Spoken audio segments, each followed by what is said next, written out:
sir. Can I carry her back? No, thank you. Sorry. So sorry. Excuse me. What, sir? What, sir? Sorry. Watson, hurry up. Come on, the train's going. Yes, wait a minute here. Excuse me. Was it a close call, Holmes? It certainly was. If you hadn't lingered to pass the time of day with that barmaid, we'd have had ample time. How did you know that I... Your elbow, it's wet. Well, you've obviously been leaning on a bar somewhere. And if I know you, it wasn't a bar man. Was she pretty? Yes, he was a lovely young lady. As a matter of fact, came from Lancashire. Hasn't been in London very long. Blinko Watson. Sardines Taunton. Oh, I say, what a small world it is. Oh, good old Blinko. Best smile of the school ever had. Oh, I say, oh, man, you're putting it on a bit here and there, aren't you? Oh, particularly there. Oh, well, you know. Say, Holmes, do you know sardines? How do you do? Sardines? Did you say Holmes? Not Mr. Sherlock Holmes. Oh, I see you've been reading about him in the papers, what? Oh, can't read anything else these days except about that last case of yours, Mr. Holmes. Yes, well, that presented a bit of a problem at first, but we managed to nail it before the finishing line, didn't we, Holmes? Oh, we did, Blinko. You know, I wouldn't be at all surprised if you were going fishing. Yes, we're going to Witchenham, no? Why, of course. I'm living at our old family place, Forthingham. That's near Witchenham. Oh, I say. Something wrong, ma'am? No, nothing really. I don't want to bother Mr. Holmes with my troubles. What sort of trouble, Mr. Taunton? Well, yes, it's my mummy. Oh, Lady Taunton. No, my Egyptian mummy. Is your father married again? No, don't be silly, Blinko. One of those Egyptian fellows who were mummified thousands of years ago. That sort of mummy. Oh, you have that sort of a mummy? Yes. My Uncle Joseph sent it to me from Egypt. He's an archaeologist, you know. Well, it seems an odd thing to have sent you. Last year he sent me a crate of sand. Sand? Yes, from Sahara. The desert, you know. Just sand? Yes, that's all. Just sand. Arrived one morning like the mummy case. Mummy case? Yes, a chap called Amenhotep. No. Amenhotep. Priest of the 14th dynasty or something. Anyway, that's what Professor Van Tolkien said. Professor Von Tolkien? Yes, he's a colleague of my uncle's. Lives quite nearby. He couldn't fathom what was wrong with the mummy either. Precisely what is wrong with your mummy, Mr. Taunton? It laughs. I beg your pardon? It laughs. Laughs? Quite. How does it laugh? Well, now, we go something like this. No, not really like that. It's much eerier than that. More like this. See, when does it laugh? Oh, practically any time. Well, have you seen it laugh? Me? Oh, good heavens, no. Why don't you give it away? I can't. Nobody wants it. I say, Blinko. No, I'm awfully sorry. Oh, no, we couldn't. Well, look, why don't you burn it or chuck it in the river or something? Hmm? Oh, well, now, I know this sounds silly, but there's an inscription on it. Something like, who destroys my sleep, destroys himself. Professor Van Tolkien's translated it for me. Yeah, but you don't believe all that rubbish, do you? I mean, Egyptian capers and all that. Well, no, I don't actually believe the curse, Blinker, but I've got to do something. Well, I'm engaged to Rowena Featherstone. No? No. Oh, she's a lovely girl. She's got an aunt, regular old battle axe. Well, she keeps after Rowena to break off the engagement. There's a chap who keeps an Egyptian mummy who laughs. We can't be very reliable. Yeah, well, I understand that. Yeah. Oh, I say. Would you like to come over to my place and see if you can stop him laughing? Oh, now, look, old boy, we were going fishing, you know, and Oh, it might prove interesting, Watson. A mummy that laughs.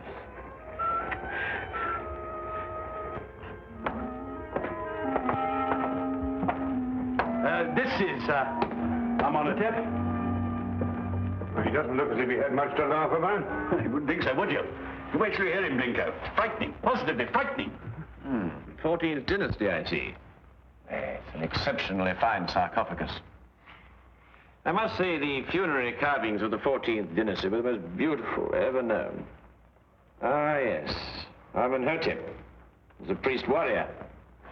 And here's the curse. Yes. Who destroys by sleep, destroys himself. Makes you think, what? Ow. This thing's full of splinters. I'm always pricking myself on it. When did the mummy start laughing, Reggie? As soon as you received it 6 months ago? No, rather not. First, he was very well behaved. Quiet as a lamb, then he started it about a month ago. I see. I take it these are the other Egyptian trophies your uncle sent you. Yes, rather. I stick them all in this room here. I call it my Egyptian room. You know, I wouldn't like Uncle Joseph to come back and think I didn't appreciate the gifts he sent me. Pretty touchy about the things they dig up, these archaeological fellas. Yes, quite naturally. Has your uncle been in England recently? Oh, no. Must be at least 40 years, I think. Then you've never seen him? Oh, no. Oh, I say, that's the Sahara sand I was telling you about. Oh, yes. Does your uncle never write to you? No, never. Just sends back the things he digs up. Have you got a photo of him by any chance? Yes, this one. It was taken when he was up at Oxford. I think he must have changed by now, you know, 40 years. Ravages of time and all that. Yes. Oh, I'm sorry, Reggie. I didn't know you had visitors. Oh, no, don't go, Rowena. I want you to meet my guests. This is, Blinko, Dr. Watson, and Mr. Holmes, Mr. Sherlock Holmes. This is my fiancée, Miss Featherington. Mr. Sherlock Holmes, the detective? Yes. Yes, he's come to look into this mummy business for us. Have you found anything, Mr. Holmes? Why does it laugh? Well, perhaps he tickled himself to death. I keep pleading with Reggie to get rid of it, destroy it, anything. But he's afraid of the curse. Well, I'm the one the curse is going to work on, and you know what they are. Really, Reggie, this is the 19th century. And Aunt Agatha wants to know when we're going to eat. She's famished. Woman's always famished. Please, Reggie, she is my aunt. Well, I suppose I shall have to cook dinner myself. Cook left last night, 4th of the month. Say, Blinko, you cook? Well, I... Reggie, you didn't invite Dr. Watson here to cook. I'll cook. Well, maybe I better do it myself after all. We'll both cook. Come on. How many of us are there? 5? No, 6. I've asked Professor Von Tolkins to dine. I say, if you'd like a glass of sherry or a brandy or soda or something, you'll find it all in the cupboard over there. Charming girl. I say, Holmes, let's finish up this matter in short order, eh? I hear the fish round about here actually snapping. I wonder. You wonder what? You find something, Holmes? No, I wonder if Miss Featherington can cook.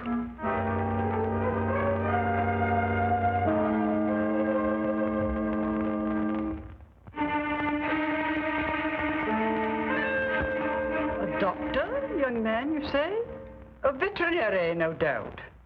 Madam, I'm a graduate of the Royal College of Physicians. I specialize in human beings.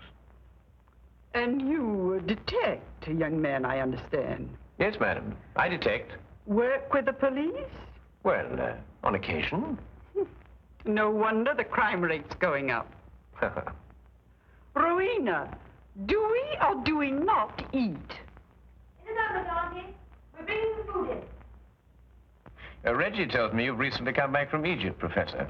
Yes, Mr. Holmes. Just a few months ago. I have retired from active participation in Egyptology.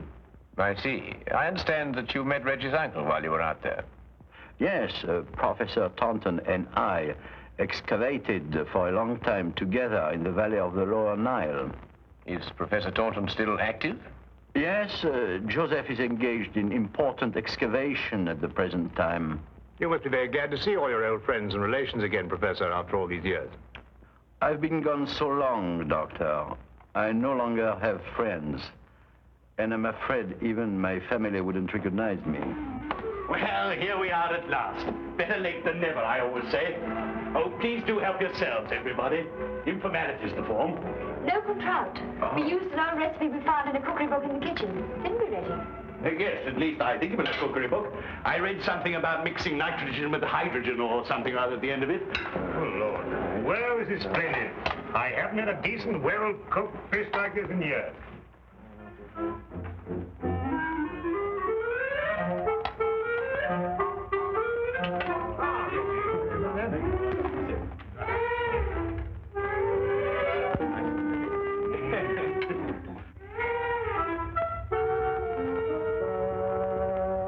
Rubber. Sheer, unchewable rubber. I think it's very edible. What do you think, Holmes? Quite. Yeah, who knows? A sauce might have improved it somehow. It's quite delicious, Miss Featheringstone. I believe you're accustomed to eating beetles and locusts, which I'm told are considered delicacies in your...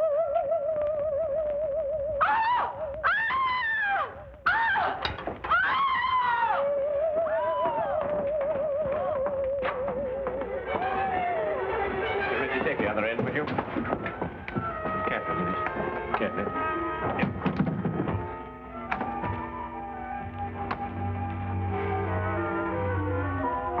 This time we heard it ourselves. Yes, Watson. This time we heard it ourselves.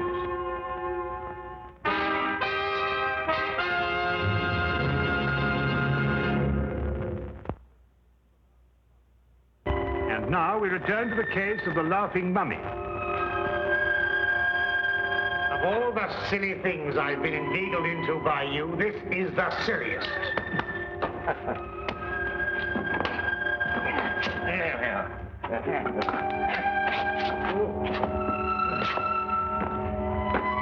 What do you expect to find up here? Something I discovered earlier this evening, Blinker. Do not address me by that ridiculous name. Ah! All right. All right, old chap. I'm all right now. But if I kill myself, I shall hold you personally responsible. Good. So we managed it somehow. So I had my doubts on several occasions. Now, we'll soon know now. Know what? Unless I'm mistaken, this is our laughing mummy. But this is only a weather vane, Holmes. Ah, yes, but one that laughs. Listen. Good heavens. Well, it is laughing. It would appear to be so, wouldn't it? Especially with a mummy in the house. When the wind is in a certain direction, the weather vane acts as a whistle, and the resultant sound is funneled down into the Egyptian room below. But that's marvelous, Holmes. How did you stumble onto it? Well, in dealing with the occult, Watson, it's as best to remember the natural phenomena come first. Here, give me a hand with this, would you?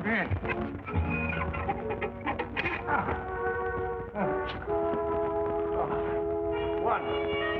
That's wonderful. Now, be careful when you come down, Holmes. Let's be careful.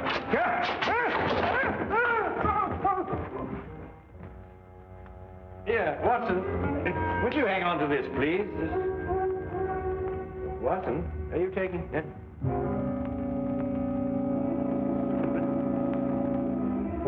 He's gone.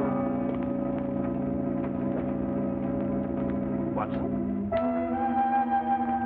Watson. Watson. Do you think they know what they're doing, Reggie, dashing out of the house like this? Maybe not Blinko. Well, Mr. Holmes seems very capable. Oh, yes. He's the reliable type. Doesn't say much, but when he does, it's to the point. Like me. Tell me, Professor, is this the first mummy you've ever heard of that laughs? The very first, Miss Featheringstone, and I'm quite sure that... Dr. Watson, what's happened? I slid off the roof. Landed in the rhododendron. Not my rhododendrons, Blinko. I've entered them in the local flower show. You may now withdraw your entry. Reggie, how long has this weather vane been on the chimney? Oh, about a month. I see. And it was about a month ago that the mummy started laughing. Yes, that's right, Mr. Holmes. It will now stop laughing. It was caused by the wind striking the weather vane, which then blew down the chimney and caused a sound which resembled a laugh. Well. Good heavens above. Mr. Holmes, how terribly clever of you. You found it out all by yourself? I, too, was on the roof, Miss Featherington. Oh, I know. I think you're both terribly clever. My compliments, Mr. Holmes. The simplicity of the explanation escaped us all, though I knew, of course, there was an explanation. Well, now we can all go and finish dinner. We've got something else coming, I think. Lamb, isn't it, Rowena? I think so. Meat of some kind. Good. Oh, Reggie, Yes, Mr. Holmes? who stuck this on the chimney? Oh, I did. It was lying about the place, so I stuck it up there to keep it out of the way. Oh, I see. Thank you. You know, I believe I'll miss him laughing. Made him human somehow. Almost chummy. Chummy mummy.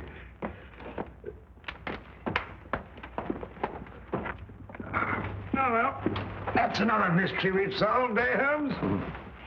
Yes, Watson. But in solving it, we've been confronted by a far deeper mystery. And? What do you mean? You may observe the sarcophagus is of the 14th dynasty, but the mummy itself is of a much later period. Well, perhaps they had an old box lying about when the chap died. Yes, possibly. But it would have to be lying about for a very long time.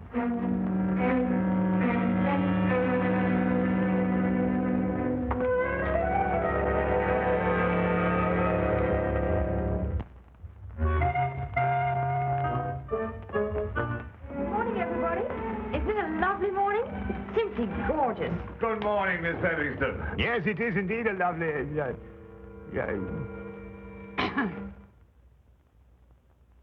You look very refreshing, Miss Featherington. Very refreshing. And I am. No mummy laughing any longer, thanks to you, Mr. Holmes. Well, I say, what early birds we all are. Morning, everybody. Morning. Morning. God's in his heaven and all's right with the world and all that sort of thing, you know what? There's no need in invoking the name of the deity. I wasn't. I was quoting a bit of poetry or something. Shakespeare, I think it is. Tennyson, darling. Oh, really? Oh, yes. Actually, Miss Featherington, I think, if I'm not mistaken, it's a quotation from Robert Browning. Ben Ezra. Pippa passes, Watson. Oh, yes, of course, Pippa passes. I knew it was something like that. Good morning. Oh, good morning, Professor. Morning. Have a cup of tea or a baked egg or kipper or something, Edward? No, thank you. I just wanted to return this book. Oh, I say it's awfully decent of you, thank you. Oh, Professor von Torkins. Yes, Mr. Holmes? Reggie has a 14th dynasty vase in the Egyptian room, which rather puzzles me. I wonder if I could impose upon you to clarify a point for me? It would be my pleasure, Mr. Holmes. Should we see it now? If it wouldn't be too much trouble, Professor. Not at all. Thank you.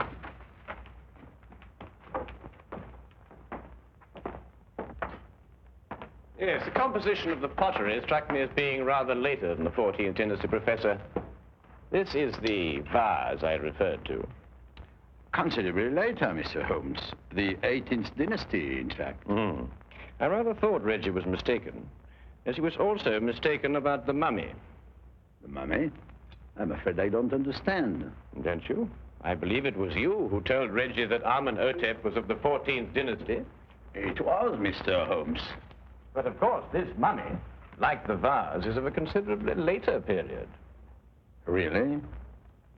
How much later would you estimate, Mr. Holmes?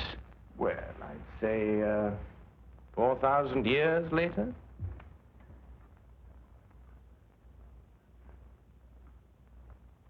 How did you determine that, Mr. Holmes? Well, the sarcophagus is obviously authentic. The burial wrappings of the mummy itself are of a comparatively modern Egyptian weave. Expertly aged, I admit. I'd hoped the discrepancy wouldn't be noticed. Well, if it hadn't been for the coincidence of the weather vane, I should never have bothered to look at the mummy so closely. What do you propose to do, Mr. Holmes? I'm afraid, Professor, I have no alternative. Holmes, what are you talking about? Professor von Torkins is, I regret to say, Watson, involved with murder. Murder? But who was murdered? Joseph Taunton, Reggie's Uncle Joseph. But how do you know? Where's the body? You are gazing, Watson, at the mummified remains. Oh, no, really. You're right, Mr. Holmes. This is Joseph Taunton. And if I killed him... What do you mean, if you killed him? I don't know. That sounds strange, doesn't it? Joseph Taunton and I were friends. We devoted our lives to excavating the glories of Egypt. And last year we discovered the tomb of Amenhotep. An untouched tomb, Mr. Holmes. Over 4,000 years. Joseph and I were the first human beings to set foot in it since the day it was sealed. Can you imagine what that meant to us? Yes, I can understand that. Joseph was beside himself. He wanted to open the mummy case immediately, but it was wrong, Mr. Holmes. The case had to be opened carefully, delicately. We quarreled. I tried to restrain Joseph physically, but he broke loose from me. He ran to the case and opened it, and then... And then, Professor? And then he staggered and dropped dead. As he opened the sarcophagus? Yes. There were no witnesses to what had happened, Mr. Holmes. But in our struggle, Joseph had suffered bruises. I knew what the police would believe. And so you removed the mummy of Amenhotep and substituted the body of Joseph Taunton instead? It was the only way I could get the body out of the tomb. Mr. Holmes, I didn't mean to kill Joseph. It was his heart. He always had a weak heart. You say he staggered, Professor. What did he do as he staggered? He grasped his throat as if he were choking. Watson, would you oblige me by removing the cover of the sarcophagus? Yes, of course.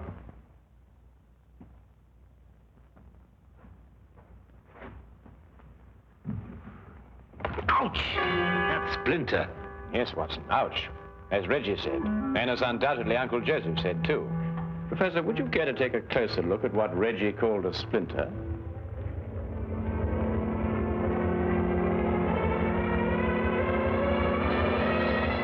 What? It's a hollow needle that would pierce the skin of anyone who touched it. But I don't understand. The curse of Amenhotep. And a hollow needle that contained the venom of an asp. The same snake poison that killed Cleopatra and that killed your friend, Joseph Taunton. The most marked symptom of asp poisoning is suffocation. The victim instinctively clutches his throat. Then it wasn't our fight. No. And traces of the poison may still be found in the body, even after mummification. I say, Holmes, you don't think there's any of that poison left in the needle, do you? Because, well, if so... The next few minutes will determine that, Watson. What?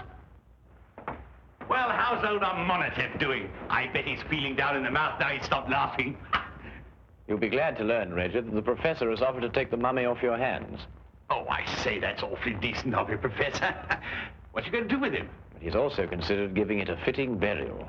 Oh, of course. Now, why didn't I think of that? Do you realize what this means, Rowena? Now we can be married. That old... I mean, your aunt, well, she won't have a leg to stand on. But, darling, Aunt Agatha really likes you. She just pretends to think you're not very bright. Really? She likes me? I think so. Oh, well then. Let's go and tell her the good news. Thank you, Mr. Holmes. Not at all, Professor. Holmes! Holmes! What? What's the matter? Why? You look ill. It's the poison. I can't get my breath. No. Relax, Watson, relax. If there'd been any poison left in that needle, Reggie would long since have joined his ancestors. Unfortunately, the curse only worked once. Oh. Ridiculous. Oh, but Holmes. No, that's all very well, but I still can't get my breath. Not again. It's probably the food we've been subjected to. Yes, I myself would prefer some of that fish that you insist on pursuing up and down the waterways of England with such wild abandon. Yes, of course. Curse. Utter nonsense.